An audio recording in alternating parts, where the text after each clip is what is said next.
palavra do Senhor. Estas coisas vos tenho dito por meio de figuras. Vem a hora em que não vos falarei por meio de comparações, mas vos falarei claramente a respeito do Pai. Naquele dia pedireis em meu nome, e não vos digo que rogarei ao Pai por vós, porque o próprio Pai vos ama, visto que me tendes amado e tendes crido que vim da parte de Deus. Vim do Pai e entrei no mundo. Todavia, deixo o mundo e vou para o Pai. Disseram seus discípulos: agora é que falas claramente e não empregas nenhuma figura. Agora vemos que sabes todas as coisas e não precisas de que alguém te pergunte. Por isso cremos que de fato vieste de Deus. A isto respondeu Jesus: credes agora? Eis que vem a hora, e já é chegada, em que sereis dispersos, cada um para a sua casa, e me deixarei só. Contudo, não estou só, porque o Pai está comigo. Estas coisas vos tenho dito para que tenhais paz em mim. No mundo passais por aflições, mas tende bom ânimo, eu venci o mundo. Você que pode, feche os seus olhos. Vamos orar ao Senhor.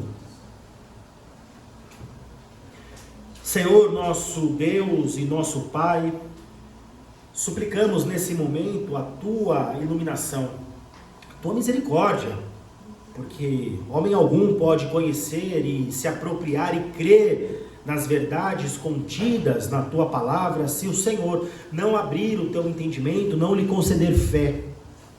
Nós carecemos do Senhor, estamos totalmente dependentes nesse momento. Não só da compreensão que vem do Senhor, mas da transformação que esta compreensão pode executar em nós. Fala conosco, Senhor. Fala bem de perto conosco. Dá-nos o consolo necessário nesta manhã, tira-nos da aflição e nos leva a um sentimento de paz que excede ao próprio sentimento. Dá-nos uma paz que vem do Senhor. E faça isso tão somente pelo poder da Tua palavra. Fala conosco, Senhor. É o que nós oramos e te agradecemos, crendo que o Senhor há de nos responder, porque essa é a Tua vontade. Amém. Amém. Queridos, há momentos na vida em que o nosso coração mais parece um campo de batalha. Os pensamentos se confundem, as emoções se embaralham e o futuro parece escuro. Tenho certeza que você já se sentiu assim, sim ou não? Aflito, sem conseguir enxergar nada, sem entender o que Deus está fazendo. Eu mesmo, por esses dias, passei por essa sensação. Acho que não é segredo para ninguém que nós tivemos uma perda trágica em nossa família. A esposa do meu irmão, tomada por uma profunda depressão, achou que o caminho para isso seria dar fim à sua própria vida. Ela não mais enxergava uma luz naquele túnel que ela se via e achou que o caminho era esse. Mas nós não precisamos estar nessa situação para nos encontrarmos em semelhança, em sentimentos semelhantes. Todos nós passamos em alguns momentos em que as nossas vistas se embaralham e os sentimentos se confundem. Os discípulos mesmos estavam vivendo isso nesse texto aqui, nesse contexto. O texto de João 16. Era noite, o Mestre, o Senhor Jesus, estava prestes a ser preso, humilhado, morto. Tudo aquilo que eles haviam acreditado parecia prestes a ruir. Mas o lindo é que é neste contexto de confusão, dor e medo que Jesus fala de uma paz. Não de uma paz teórica, mas de uma paz que triunfa sobre o medo, sobre a escuridão e excede a todo o entendimento humano. Uma paz que vem da simples ou aparente simples frase: no mundo vocês vão passar por aflições, mas tem de bom ânimo. Por quê? Porque eu venci o mundo. Mas antes de nós entendermos a profundidade, como é que nós podemos nos apropriar dessa verdade, precisamos refletir no que antecedeu esse momento. Por que eu digo isso? Se você olhar aí para a sua Bíblia, no versículo 25, o texto começa dizendo o seguinte: estas coisas vos tenho dito, como? Por meio de figuras. Mas vem uma hora em que já não mais vos falarei por meio de comparações, por meio de figuras, mas vos falarei claramente. Ou seja, primeiro precisamos entender que coisas eram estas que estavam sendo ditas por Jesus, mas que muito provavelmente, por serem ditas de forma figurada ou por analogia, eles não estavam entendendo. Por que eu digo isso? Porque talvez sejam as mesmas verdades que eu e você ainda não compreendemos e por isso estamos aflitos. Alguém saberia me dizer quais eram estas coisas que Jesus disse aqui nesse contexto? Sim ou não? Deixa eu tentar ajudá-los. Alguém saberia me dizer qual era o contexto dessa passagem? Não? O contexto aqui, meus irmãos, é a última noite de Jesus com seus discípulos antes da sua crucificação. Ou seja, uma noite profundamente marcante, não apenas pela dor que se aproximava, pelo medo, mas principalmente pela riqueza dos ensinos que o Senhor Jesus transmitiu aos seus discípulos. Se olharmos atentamente para esse relato, agora que sabemos qual é o contexto, ou seja, o contexto da última noite com seus discípulos, veremos que foi nesta mesma noite que ele, o mestre, por exemplo, lavou o pé dos seus discípulos. Um gesto que ensinava o que a eles? O valor não só do serviço, mas também da humildade cristã. Mas aí eu pergunto, será que eles entenderam isso? Foi nessa mesma noite que Jesus instituiu e ressignificou a ceia, até esse momento chamada de Páscoa judaica. Apontando para quê? Para algo muito maior, uma nova aliança, um pacto, que agora seria afirmado, selado no seu próprio sangue. Mas será que eles haviam entendido isso? Foi nessa mesma noite que ele revelou quem era dentre aqueles que se assentavam à mesa que haveria de traí-lo. Mostrando o quê? Que nada escapa ao controle do Pai. Mas também foi nesta mesma noite que Jesus abriu o seu coração como nunca visto antes, revelando os segredos mais profundos do amor divino, mostrando àqueles pobres pecadores que Deus é amor. Tudo isso, meus irmãos, numa mesma noite, a noite da traição, debaixo de um único e mesmo teto, o do cenáculo, em torno de uma única e mesma mesa. Qual mesa? A mesa da ceia. Foi neste cenário que eu posso chamar de sagrado, meus irmãos, que simples elementos como pão e vinho se tornaram símbolos eternos da graça e do amor de Deus. Foi nesta mesa, nesse cenário, que gestos e palavras de Jesus se transformaram em verdades vivas e perenes, capazes de atravessar os séculos, sustentando corações cansados e fortalecendo a fé daqueles que foram chamados ao longo da história a caminhar com Ele. E é exatamente aqui, meus irmãos, que entra o ponto de contato com o texto que acabamos de ler, o texto de João 16, 25, especialmente no que se refere a estas coisas. Ou seja, que estas coisas que Deus tinha dito a estes homens por meio de figuras. Essas coisas que nós acabamos de ver. O lavar dos pés, a ceia do Senhor, a revelação de quem trairia Jesus, tudo isso ainda estava de forma velada, entendem? Mas o texto continua, ele diz que viria a hora em que Jesus ou Deus já não mais falaria por meio de figuras, por meio de comparações, de forma velada, sabe, dizendo e não dizendo, mas falaria como? Olha aí para a sua Bíblia, claramente, ou seja, de forma aberta. Jesus estava dizendo aos seus discípulos na última noite que tudo aquilo que ele estava ensinando ou havia ensinado até então, por meio de figuras, símbolos, gestos e parábolas, em breve seria revelado com total clareza. O que antes estava encoberto por metáforas, logo seria plenamente compreendido por eles. Tudo o que havia sido feito, seja por gestos, por palavras, em breve seria entendido à luz de algo muito maior. Aquilo eram sombras. Só que aqui, meus amados irmãos, existe um detalhe importantíssimo. Qual?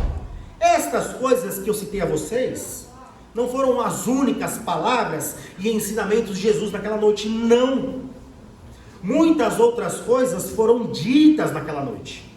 Mas cinco em especial, de maneira muito particular para os propósitos desse sermão, precisam ser lembradas, destacadas e compreendidas. E a primeira delas foi dita no capítulo 13. Abra aí a sua Bíblia nesse mesmo evangelho, no capítulo 13, versículo 33. Nós estamos reconstruindo o que eram estas palavras que Jesus havia dito de forma velada a eles, que talvez eles não haviam compreendido, e talvez eu e você também ainda não compreendemos, e por isso estamos aflitos. João 13, 33. Um pouquinho mais para trás aí, umas 2, 3 páginas. Olha o que o texto diz. Está na mesma noite, no mesmo cenário. Filhinhos, olha o carinho de Deus. Ainda por pouco estou convosco, buscar-me-eis. E o que eu disse aos judeus, ele já havia dito isso outras vezes. Também agora vos digo a vós outros, o quê? Para onde eu vou, vós não podeis ir. Vocês conseguem perceber o que ele está dizendo, mas não dizendo? É o que ele está dizendo aqui no 25. Eu queria perguntar para vocês, o que vocês acham que Jesus Cristo estava dizendo ou ensinando aqui? Ao falar que em breve ele partiria, mas para onde ele iria, os seus discípulos não poderiam acompanhá-lo. O que ele estava falando aqui? Que em breve ele partiria, que ele seria crucificado. É a noite que antecede a sua crucificação. Ele está falando da cruz. Mas aí eu pergunto, meus irmãos, vocês acham que os discípulos entenderam o que Jesus estava dizendo com essas palavras? Sim ou não? Não. Olha os versículos 26 a 38 desse mesmo capítulo aí. Olha o que Simão pergunta para ele. Senhor, para onde você vai? Aí Jesus responde o que a ele? Para onde eu vou, vocês não podem me seguir agora. Mais tarde, porém, vocês vão me seguir, mas agora não pode. Aí Pedro replica o quê? Senhor, por que não posso seguir-te agora? Por ti darei a própria vida. Aí Jesus responde, darás a vida por mim? Em verdade te digo, que jamais cantará o galo antes que me negue. Conseguem perceber aqui a incompreensão das palavras de Jesus? Mas se a gente não prestar atenção, talvez a gente ache que nós compreendemos. Um dos chamados do Evangelho é que eu e você tomemos a nossa cruz e o sigamos. Será que nós, no ímpeto emocional, não achamos que Deus está falando de coisas terrenas enquanto Ele está falando de coisas espirituais? Estamos fazendo promessas em vão? Isso porque nós também não compreendemos essas verdades, ou do que elas falam. Conseguem perceber aqui o contraste? Deixa eu ajudá-los. Jesus está falando de redenção. Pedro está entendendo como revolução. Jesus está falando de sacrifício e Pedro respondendo com autoconfirmação. Ele não está entendendo que seguir a Cristo não é uma questão de coragem humana, mas de redenção e capacitação divina. Percebe o que está acontecendo aqui? Jesus está falando por meio de símbolos, de analogias, de forma velada, e eles não estão compreendendo nada. Mas essa é só a primeira lição que eu quero destacar. Existe uma segunda lição, tão importante quanto essa, para que eu e você tenhamos paz nesse mundo de aflição. Qual é? Está no capítulo 14. Acontecendo na mesma noite da traição. Abra aí a sua Bíblia no capítulo 14, versículo de 1 a 4.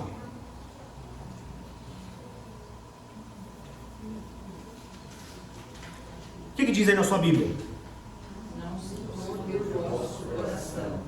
Credes em Deus, credes também em mim. Por que nós não precisamos turbar o coração? Olha a conexão desse ensino. Deus, Jesus Cristo, havia dito que em breve ele partiria.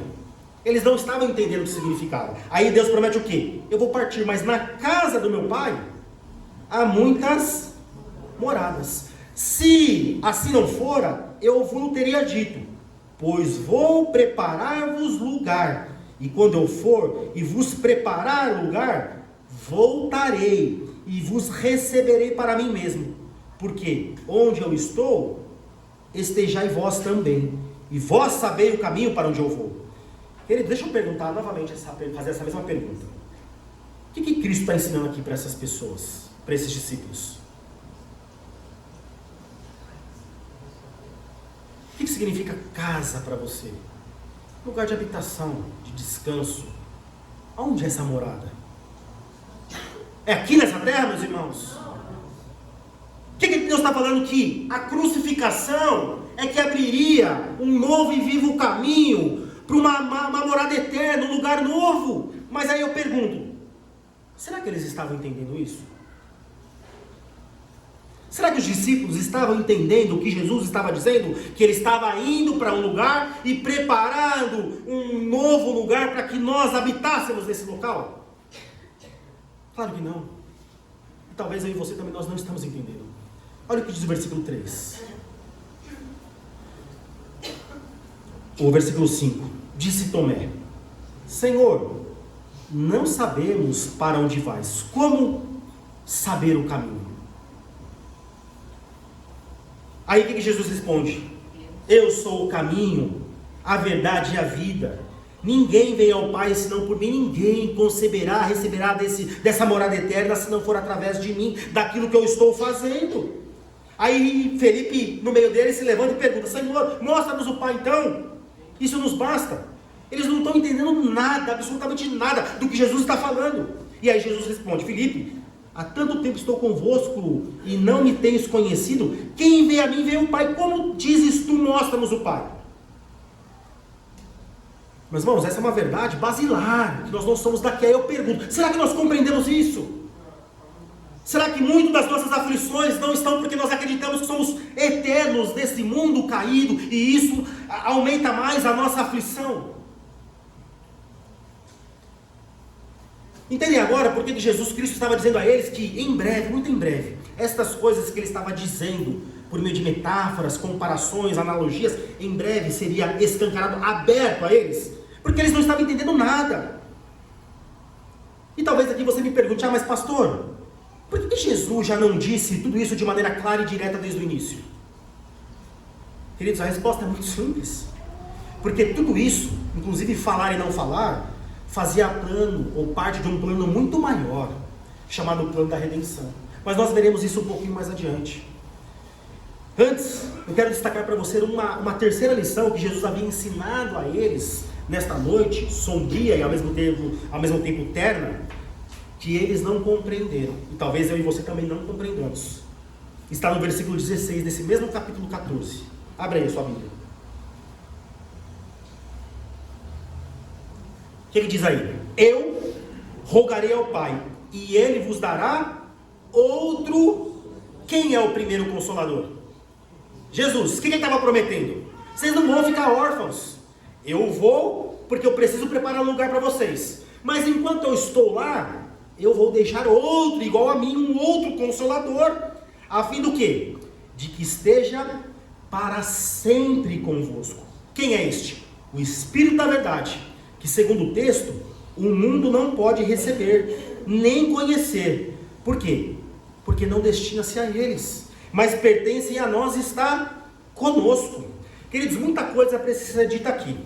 Mas antes, deixa eu fazer a mesma pergunta. Quero ver se vocês entenderam. O que Jesus estava dizendo aos discípulos e a nós com essas palavras? Primeiro, que ele iria, mas viria outro igual a ele. Quem? O outro Consolador. Eu rogarei ao Pai e Ele vos dará. Vocês não estão sozinhos nessa peregrinação. Sabe esse mundo de aflição? Você não está sozinho, mas talvez você saiba isso em teoria. Mas nós não conseguimos fazer bom uso desse Consolador. Estamos igual Noemi, voltando da terra da sua aflição, numa companhia generosa chamada Ruth. e murmurando, sem entender que Deus preparou alguém para caminhar conosco. Mas não só isso.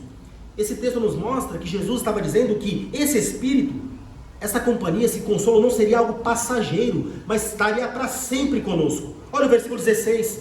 Ele vos dará o Consolador, a fim de que esteja para sempre convosco. Olha que coisa maravilhosa, meus irmãos. Diferentemente da presença visível, física, limitada do Senhor Jesus Cristo, enquanto encarnado, o Espírito Santo seria uma presença contínua, permanente, consoladora, que estaria em todos os lugares conosco. Vocês estão prestando atenção na profundidade da promessa aqui de Deus para aqueles discípulos?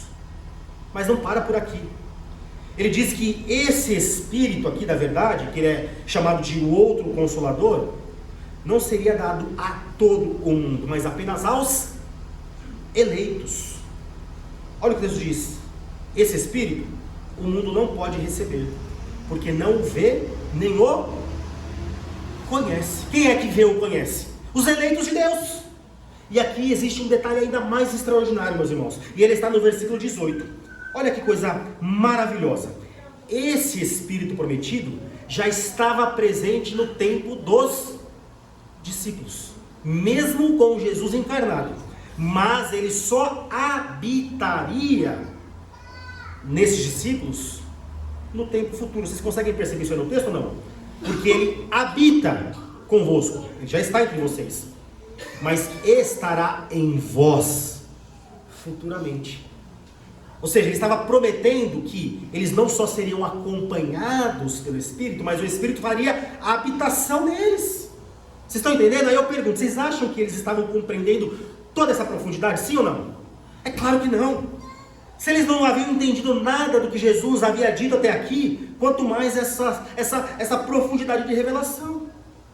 E aí eu pergunto, será que nós compreendemos tudo isso, meus irmãos? Mas Jesus não para por aqui. Existe uma quarta e última lição que ele aplica nessa noite, pelo menos para os propósitos desse sermão, que por sua riqueza eu vou dividi-la em duas partes. E ela está no versículo 25 ao 28 desse mesmo capítulo 14. Olhem comigo aí. O que diz aí? Isto vos tenho dito estando ainda convosco, mas o Consolador, o Espírito Santo, a quem o Pai enviará em meu nome, esse fará o quê? Vos ensinará todas essas coisas. Que coisas? Que eles estavam dizendo e eles não estavam entendendo. E vos fará lembrar de todas as coisas que vos tenho dito. Olha que promessa maravilhosa. Lembra que ele disse, eu vos falo por comparações, mas chegará um dia em que eu falarei abertamente essas coisas a vocês. Vocês estão entendendo o papel do Espírito Santo aqui? Não seria só o nosso Consolador, mas quem agora traria uma compreensão tão profunda dessas coisas que eles não estavam entendendo. Mas aí tem uma coisa mais interessante nesse texto.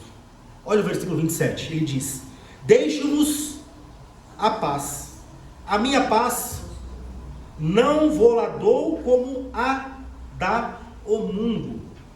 Não se turbe o vosso coração nem... Vocês conseguem perceber que esta paz que Deus nos dá está intimamente à entrega do Espírito Santo? Como assim? É a ideia de eu me apropriar espiritualmente, profundamente dessas verdades que Deus ensinou, que me traria paz. Como assim? Sabendo que a morte de Jesus Cristo não foi um acidente, sabendo que eu não estou sozinho nesse mundo de aflição, sabendo que existe um outro Consolador que me ensinaria tudo aquilo que eu não estava compreendendo. Era esta mudança de mente, que nós chamamos de novo nascimento, que traria uma paz que excede a todo o nosso entendimento. E é por isso que ele diz assim no versículo 33. Estas coisas vos tenho dito. Que coisas? Que eles não tinham entendido nada, mas que eles compreenderiam à medida que o Espírito Santo fosse derramado.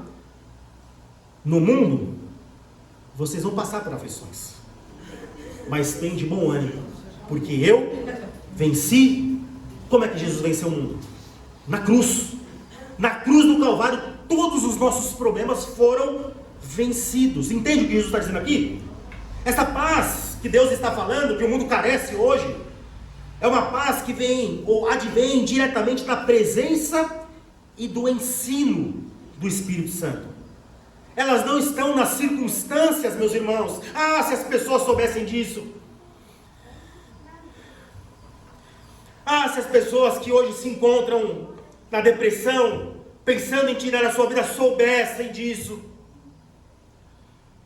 Que a paz que nós precisamos não advém de uma ausência de adversidade, mas sim de um conhecimento chamado fé. A palavra aqui, para essa paz, é Irene, que significa não necessariamente a ausência de conflito, mas uma ordem interior, uma plenitude, uma harmonia, uma segurança. Tanto que o texto mesmo diz que em breve eles seriam expulsos das suas casas, mas eles teriam paz. Por quê? Porque tudo aquilo fazia parte do plano de Deus, e eles poderiam se agarrar nessa verdade. Aí eu pergunto, será que eles estavam entendendo isso? Mas eles estavam dizendo que sim, como nós, muitas vezes, achamos que estamos entendendo tudo isso. Olha o que eles dizem aqui, ó, no versículo 29. Disseram então os discípulos: ah, agora eu entendi. Agora o senhor está falando abertamente, sem nenhuma figura. Até parece que eles estavam entendendo, não é?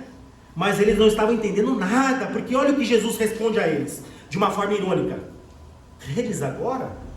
Se você não prestar atenção no fluxo do texto, você é levado a acreditar que eles estavam entendendo tudo, mas eles não estavam entendendo nada. Por quê? Porque eles estavam entendendo que este Messias era alguém político, alguém que viria trazer uma paz terrena, no sentido de devolver aquela terra ou a possessão da terra a eles, destruir o Império Romano e colocar tudo em paz naquele momento. Aí o que Jesus diz aqui, ó, no 32, deixa eu mostrar que vocês não entenderam nada. Eis que vem a hora e já é chegado o quê? Em que vocês serão dispersos, cada um para a sua casa, e me deixarei sós. Vocês conseguem perceber que a paz que Jesus está prometendo aqui, ela não é circunstancial, mas é uma paz interior? Será que nós entendemos isso, meus irmãos? Ou será que nós estamos ainda com as mentes tampadas, igual esses discípulos aqui? A pergunta que tem que ser feita é a seguinte: existia uma promessa que não existia? No 25, ó, volta lá para o 25, 16. Estas coisas, Jesus dizendo, eu estou falando por meio de figuras, vocês não estão compreendendo. Mas vai chegar um dia, o que está falando, que eu vou falar para vocês claramente, não é isso? Pergunto, quando é que Jesus falaria abertamente a eles? Quando? Alguém falou aí, quem é que falou? Na cruz, quando ele morresse. Tudo seria aberto, escancarado, através da morte e ressurreição de Cristo Jesus. O próprio Cristo havia dito isso a eles um pouquinho antes, mas eles não tinham compreendido. Olha o versículo 7 do capítulo 16 aí. Olha o que diz o texto. Jesus falando com eles. Eu vos digo a verdade, convém que eu vá, porque se eu não for, o Consolador, o que o Consolador faria? Abriria a mente deles, não lembraria tudo o que havia dito, não ensinaria, não daria a fé para que eles acreditassem que a crucificação era necessária, que eles não eram nesse lugar, que eles teriam moradas eternas, e assim por diante, não é isso? Ele não virá para vocês. Se porém eu for, eu vou enviarei. Quando ele vier, convencerá o mundo do quê? Do pecado, da justiça e do juízo. Vocês conseguem perceber como essas coisas elas estão num trama, na trama que nós chamamos de enredo do plano da salvação? Jesus poderia ter dito tudo de uma vez muito clara, mas na eternidade, Deus Pai, Deus Filho e Deus Espírito Santo já haviam pré-concebido qual era o papel de cada um. Jesus morreria na cruz, mas quem nos convenceria era o Espírito Santo. E como é que você sabe que você foi alvo dessa salvação, meu irmão? Carregando essas firmes convicções. Jesus teria que morrer para que tudo isso acontecesse. Notem, meus irmãos, que o cumprimento dessa promessa, vem a hora em que vos falarei abertamente, está intimamente ligada à ida de Jesus ao Pai para que o Consolador viesse. Aí eu pergunto, quando isso de fato aconteceu? Em que o Espírito foi derramado sobre toda a carne não no sentido universal, mas sobre todos os eleitos de Deus. Quando? Atos capítulo 2.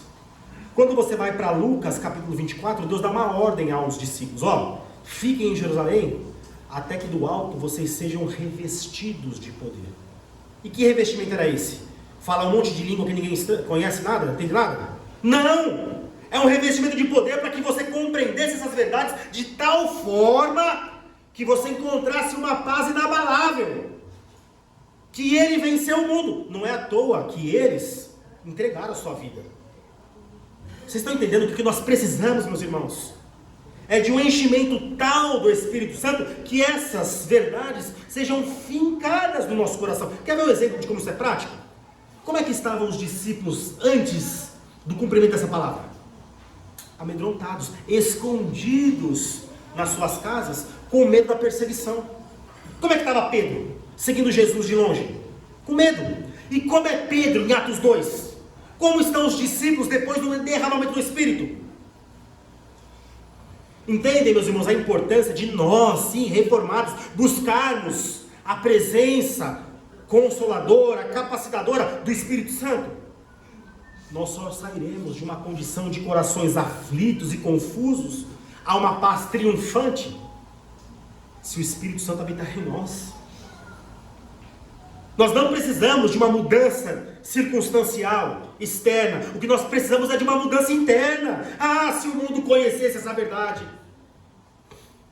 Se essas pessoas que hoje estão trancadas, trancafiadas nos seus quartos escuros, entendessem que o que eles precisam não é de uma mudança comportamental ou de uma mudança circunstancial, mas sim serem cheias do Espírito Santo.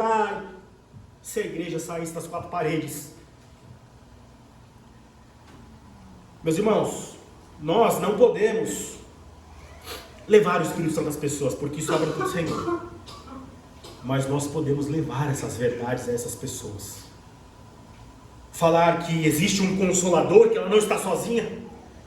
Falar para essas pessoas que esse mundo é passageiro, mas nós temos uma morada eterna. Que as aflições fazem parte do mundo caído, mas que nós precisamos ter bom ânimo. Por quê? Porque o nosso Redentor vive. Mas onde nós estamos?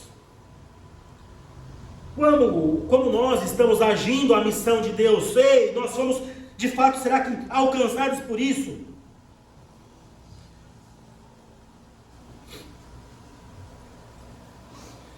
Será que nós estamos ensinando essas pessoas que elas não estão sozinhas, que alguém morreu por elas, que elas são amadas, que o Espírito Santo há de consolá-las nos momentos difíceis, que nós temos um lar e que em breve Ele voltará? Queridos, esse texto nos traz uma grande lição.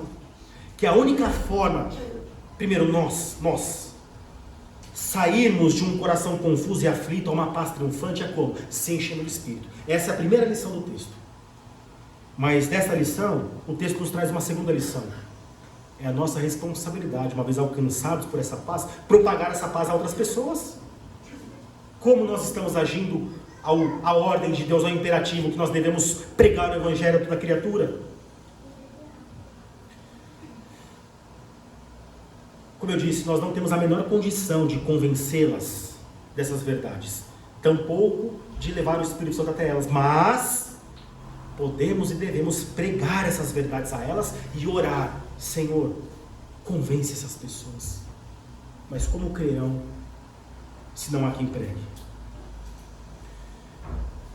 Esse texto nos trouxe aqui 3 lições que eu gostaria de brevemente repassar com vocês, a fim de desafiá-los e orar com você depois. A primeira delas é que o mundo está em desespero, meus irmãos. Sim, o mundo está em um profundo desespero. E o motivo? Porque eles não possuem essa paz, que depende e advém exclusivamente das verdades ditas por Jesus. E essa lição nos chama a uma reação. Qual? Levar esse conhecimento a essas pessoas. Precisamos pregar a elas que Jesus já venceu o mundo e que elas vão passar por aflições. Ao invés de prometer que as aflições deixarão de existir, nós precisamos prometer a elas que Jesus já venceu todas essas aflições. Porque às vezes essas aflições não passarão, meus irmãos. Essas pessoas conviverão com essas aflições eternamente. Eternamente não, até Jesus voltar. Mas eu preciso, com toda a convicção do meu ser, dizer a elas: Jesus já venceu todas. Queridos, o que esse mundo precisa não é de terapia, de comportamentalismo, de nada disso. O que eles precisam é do Espírito Santo, meus irmãos. O que esse mundo precisa é do Consolador, daquele que transforma o interior. E qual é o agente do Espírito Santo para isso? Nós. Esse texto nos chama uma responsabilidade hoje. Mas esse texto também nos traz uma segunda importante lição. Qual? Esse convencimento e essa paz não dependem de nós. Ela é obra exclusiva do Espírito Santo por meio da eleição. O que eu quero dizer com isso? Pregue como se fosse, mas não chame para si a responsabilidade do convencimento, porque você pode se cansar. É o Senhor quem convencerá do pecado, da justiça e do juízo. A verdade é que esse texto nos mostra uma tensão entre o senso do dever e o descansar da soberania de Deus. Nós não podemos escolher qual lado vamos ficar. É as duas coisas. E por fim, meus irmãos, esse texto nos traz uma terceira lição. Qual? A única forma de hoje sairmos dessa condição de corações confusos e aflitos a uma paz triunfante e excedente é crendo nessa verdade tão fundamental dita por Jesus. Qual? Tendes bom reino. Eu venci o mundo. Eu só posso ir até aqui, anunciar a vocês. O que nós precisamos agora é orar. Senhor, me convença dessa verdade. Que mesmo no mundo cheio de aflições, no mundo em que as pessoas me fazem mal e eu as faço mal, no mundo tão tenebroso, escuro, ele já foi derrotado. E que esse lugar não é a minha morada, o Senhor está me levando para um lugar eterno, onde não haverá mais dor, choro, enfermidade, mais nada. Crer nisso, meus irmãos, fará toda a diferença. Não só na sua vida, mas como você fará uso da sua vida para si e para com os outros. Vamos orar? Pedindo que o Senhor, Espírito Santo, aplique essas verdades no nosso coração, mas aplique no sentido de nos tirar da zona de conforto e nos levar a pregar esse evangelho a essas pessoas que estão desesperadas por uma resposta, que só encontrarão em Cristo Jesus. Vamos orar. Eu quero já chamar os músicos aqui. Queria pedir que a Laís nos conduzisse nessa oração, por favor.